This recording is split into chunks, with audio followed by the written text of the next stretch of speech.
एक और अनुग्रहित दिन दान में देने वाले परमेश्वर को सारी आदर और महिमा अर्पित करते हुए भजन संहिता 119 के कुछ भागों में से सत्य वचन के प्रति हमारी प्रतिक्रिया, इस विषय पर एक साथ मनन करने के लिए परमेश्वर की शरण में आती हूँ। सत्य वचन को पवित्र शास्त्र के रूप में मान लेने से या एक बाइबल हमें विवाह में या जीवन के कुछ विशेष अवसरों में हमारे प्रियजनों से उपहार के रूप में मिलने पर उसे अपने घर की एक शेल्फ पर रख देने से या उसमें धूल मिट्टी न लगने के लिए संभाल कर रखने से कोई अर्थ नहीं है, बल्कि परमेश्वर ने जो हमें सत्य वचन दिया है उसके प्रति हम प्रतिक्रिया करने वाले होने चाहिए। आइए परमेश्वर हमें मदद करे कि हम एक साथ इस विषय पर मनन कर सकें कि किस प्रकार सत्य वचन के प्रति हमें प्रतिक्रिया करना चाहिए और इस प्रकार प्रतिक्रिया करने से हमें किस प्रकार का प्रतिफल मिलता है। भजन संहिता 119 के 6वें वचन का शुरुआती भाग कहता है कि हमें सत्य वचन पर मन लगाना चाहिए, अर्थात सत्य वचन को एक खजाने के समान अपने हृदय में संभाल कर रखना चाहिए और यदि ऐसा करते हैं तो हमें कभी भी किसी भी अवस्था में लज्जित होना नहीं पड़ेगा। दूसरी बात, इसी अध्याय का 15वां वचन कहता है कि हमें सत्य वचन पर ध्यान करने वाला होना चाहिए।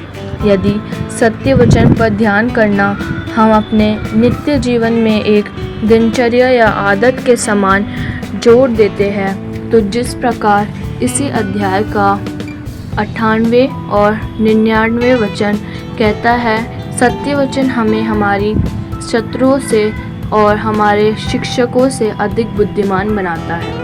तीसरी बात, इसी अध्याय के 16वें वचन के अनुसार कि हम सत्य वचन को भी कभी भूलने ना पाए, चाहे हम प्रतिकूल अवस्थाओं का सामना करते हो या हमारे चारों ओर हमारे शत्रुओं का घेरा हो या हमें हमारे प्राण को खोना भी पड़े या निंदा और उपहास और कष्ट भी सहना पड़े।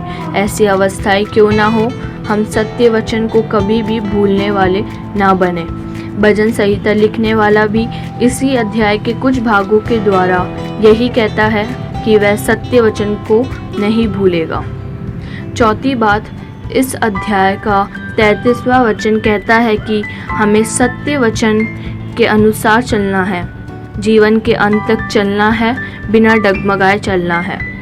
हमें पसंद आने वाले परमेश्वर के वचन के अध्याय या वाक्य या भजन संहिता के भाग या अन्य इस प्रकार के लेखों को ही पढ़ना और ऐसे भाग जो हमारे जीवन को जांचने परखने के लिए या शुद्ध करने के लिए हमें प्रेरित करते हैं, उन्हें तुच्छ मानना, ऐसा हम परमेश्वर के वचन के प्रति ना करें। अत्यधिक तत्परता और पूर्ण मन से हम परमेश्वर के वचन के अनुसार चलने वाले बने। ऐसा ही 60वां वचन और 61वां वचन हमें सिखाता है। इसी के साथ अगर 8वें वचन को जोड़कर हम पढ़ते हैं तो हम समझ पाते हैं कि जो परमेश्वर की विधियों को मानते हैं उसे परमेश्वर कभी छोड़ते नहीं हैं। 5वीं बात, 11वें वचन हमें सिखाता है कि हमें सत्य वचन को अपने हृदय में रखना है। जिस प्रकार पुराने समय में खेती की उपज को संभाल कर रखने के लिए भंडार हुआ करते थे, उसी प्रकार वचन रूपी बीज को हमें हमारे हृदय रूपी भंडार में संभाल कर रखना चाहिए और अगर ऐसा करते हैं तो हम पाप से घृणा करने वाले बनेंगे। पाप करने के लिए अनुकूल या प्रतिकूल अवस्थाएं होने पर सत्य वचन हमें रोकता है। ऐसा ही हम वचन 101 में पढ़ते हैं। 6वीं बात, उसके 42वें वचन में कि हम परमेश्वर के वचन पर भरोसा रखना चाहिए। भरोसा रखने का अर्थ है कि हम अपना पूरा नियंत्रण परमेश्वर को और परमेश्वर के वचन को देने वाले हो। 7वीं बात, 70वें वचन के अनुसार हमें परमेश्वर के वचन में सुखी या आनंदित होना चाहिए। जिस प्रकार 162 सिखाता है कि हमें इस प्रकार आनंदित होना चाहिए जैसे कोई बड़ी लूट पाकर हर्षित होता है।